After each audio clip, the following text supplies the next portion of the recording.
Alright, welcome back to Super Sentai Review, episode number 407. We're only viewing here episodes 45 and 46 of Kyoryuger. In 45, basically, with the whole count basically, here's what happens. So, Cass has been freed from the boss, and, of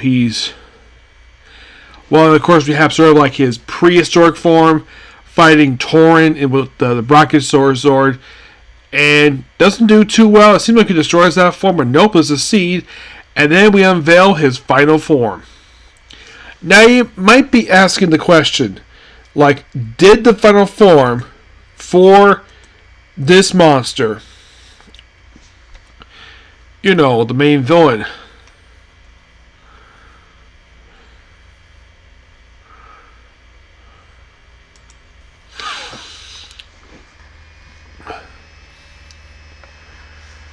did this suit? Now, his prehistoric form, he did.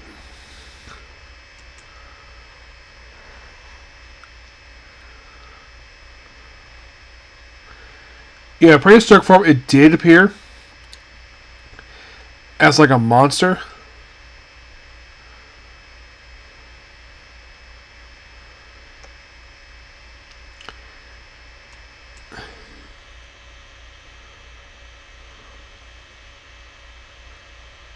No, it never did.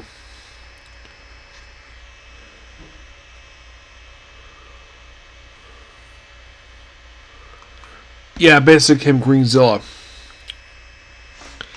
So, basically, we unveil the final form, which I'm going to show off the form here because this never popped up in Dino Charge. The reason? They probably didn't want to adapt it due to...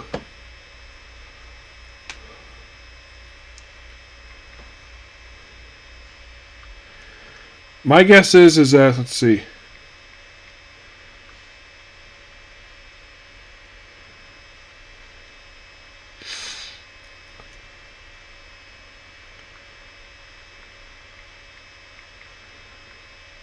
I don't know, maybe he thought the suit was too complicated, but that's him. That's the boss in his final form. What the arms are for they're folded is not exactly revealed. Maybe it's an aesthetic. Yeah, I'm not really sure what it's for. But yeah, so they're basically about to fight him. And oh, look, it's King's dad. He just shows up, and then he punches Tango. You're like, what? Why the heck would he punch his own son? And then he proceeds to play a flute. Yep, a flute. You heard me right, he plays a frickin' flute. And you're like, wait a minute, what is this, Legend of Zelda? He plays the flute because apparently he's playing Earth's melody. And it's paralyzing Torin. So playing it, everyone's like, stop. And of course, apparently the Kyoryugers can't move. So he proceeds to take Torin's sword. By the way, it was stated at the beginning of this, Torin gifted Sanji his regular sword. He basically pressed this little thing on it so he can pass along to him because he's the youngest of the team, and he's all about youth and basically preparing for the future. Good for him doing that. And then, of course, basically he's using a regular Kyoryuger sword, and then Kingsvar takes a sword and stabs him in the back with the damn thing, turning to stone, killing him. And then he proceeds to pick up basically the little blaster thing that he used, and lower the chargers, and then he morphs into Kara Silver. You're like, why? He just turned bad guy. Apparently they accepted it for some reason. And then he's fighting the Kyoryugers, and he kind of in a way joins the bad guy side for an episode or two, and then we'll find the next episode. So then, of course, Agaron, of course, we finally unveil who the heck these two are under these cloaks.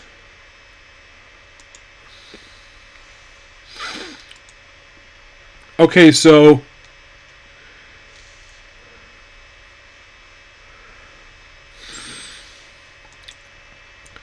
The one in the white cloak is New Joyful Knight Caliber.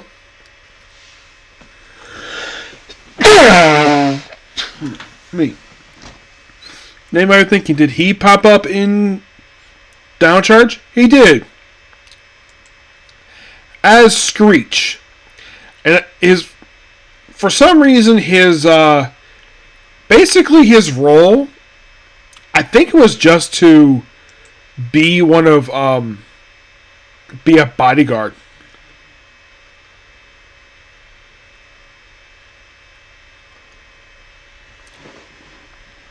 Yeah, his counterpart only appeared for like one episode. While here, he appeared for about 6. Oh, and what about the other one? Sorrowful Knight and Kidru. And you might be asking, did he pop up with one? No, they basically made 2 separate costumes. Like, they have cloak form as Conductoro, who also appeared for a standalone episode. His true form appeared as Scumlaw. Yes, that's seriously what his name is. And he appeared for 1 episode in Trick or Trial.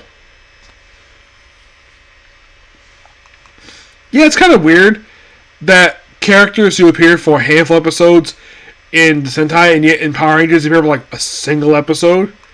Yeah, and then like, okay, so apparently because that,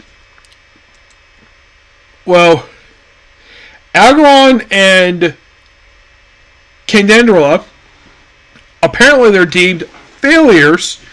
So basically, the Kiro, basically he's tasked to kill them because of failures. It's like, oh, look here, we can ignore him, but kill the other 2 for reasons.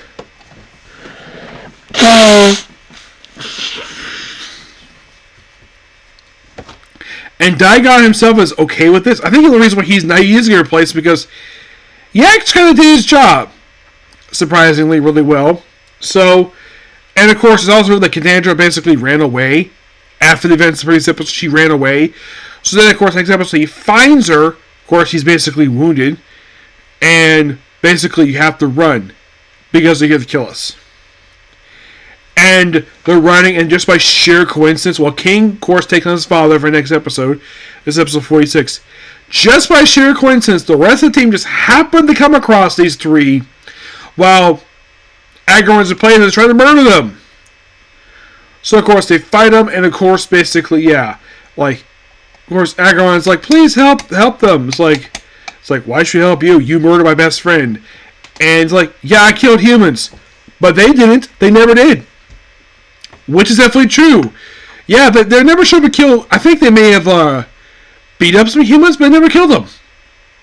So, like, he's from what I can tell, he is willing to die to save their lives. And basically, like, he ends up basically, like, he gets wounded protecting them. And then, of course, Ian does his little digger mode and just digs into his armor. Also, it's revealed the whole darkness thing that's been going on for a little while ever since the revival. Apparently, that's Chaos's magic. And apparently, he's also a zombie. Yep, Algeron has apparently been dead for over 20 episodes. And the one we've seen the whole time has been a zombie? Like an undead soldier? Like, what? He doesn't act like what? In fact, after a while, he stopped doing the black thing. It's like, I think you watch the show and like, wait, did the show forget the fact he did that? And apparently he did. Apparently he did. And of course, oh crap, the series will wrap up as we have to address the black stuff he's been doing for a few episodes. Yeah, so Chaos revived him using his magic. So when he went to black, evil, dark mode for him, that was Chaos's magic. That felt as though basically was bit of left field. It was probably a forced retcon. And I'm sure probably like, okay, we're going to kill off this episode. Probably, like, I'm sure that was probably pre-planned to kill off this episode. But like the part I think like oh wait, we have to explain that black stuff from before that we dropped. So that's probably what happened here. So you have to explain that. So then of course basically he dies. So his axe is left behind. Yes, his axe, which Ian uses to kill Agaron's replacement. Yeah, and Kadandra basically is able to live no problem. And then they meet up with King and his father, who apparently is... So apparently the whole thing, like, is reading the whole melody thing. And then all of a sudden, holes start opening up across the freaking planet. And like, oh crap, we're going to open up the Daba Hell and revive all the monsters of the series. And the first one we see is Mad Torin, who immediately dies as soon as he comes out. And by the way, this was actually his last appearance. You're thinking, really? Yeah, really. It's quite interesting the fact that basically they brought the guy back just for this one episode. Yeah. It comes back for this episode, he dies. And you're thinking, wait a minute. What happened? What the heck happened? How did he die? Well, it turns out that when King's father killed Torin, he kept the righteous spirit, and apparently he's basically in hell killing all the monsters. And we see him battle various monsters while he's in hell. Matt Torin's not the only one, basically, they see here. Oh, good God, no. They see, like, several monsters. Let's see if I can find it here. So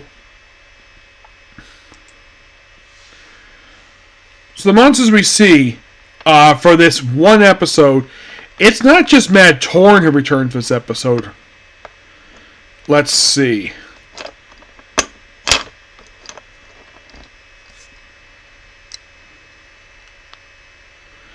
They bring back Naraboshi for one-off appearance for him.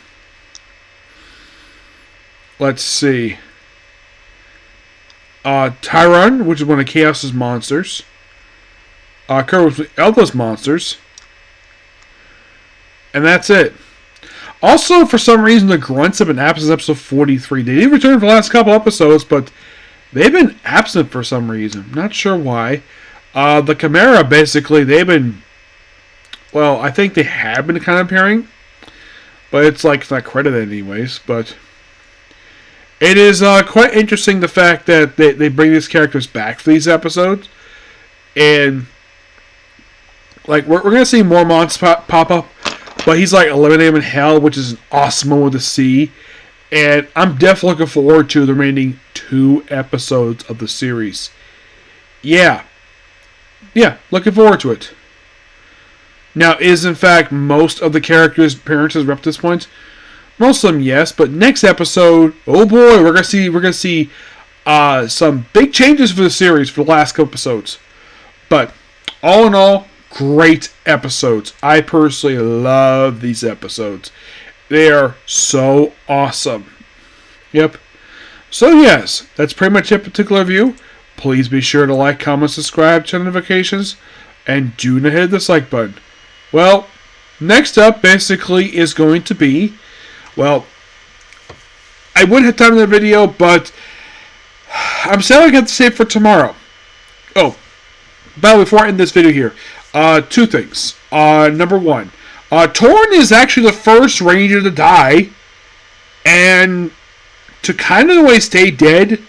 Not like, brought back like it was with Go On Red, but this is probably the first time. Now, I'm not counting in the case of the Gold from Go Busters, because he was currently dying anyways throughout the series very slowly. He's basically virtually dead. So, first one killed in combat, I would say first one since, I would say Abakiller. Yes, I think he was the last special one that was killed off in the series. But Torin is the first mentor to die in a long time. Like, if you think about it, did any previous series have a mentor die? Go Busters? Nope. In the case of Gokaiger, they didn't have a mentor. The closest thing they had to was probably the Red Ranger. Goseiger? Nope. Okay. Shark Ranger? Nope. Okay. What about Goanger? No. I'm trying to think. What was the last official time we actually had a mentor die in the franchise? I'm trying to think here. I would probably say the last first time prior to this series, that we had a mentor die.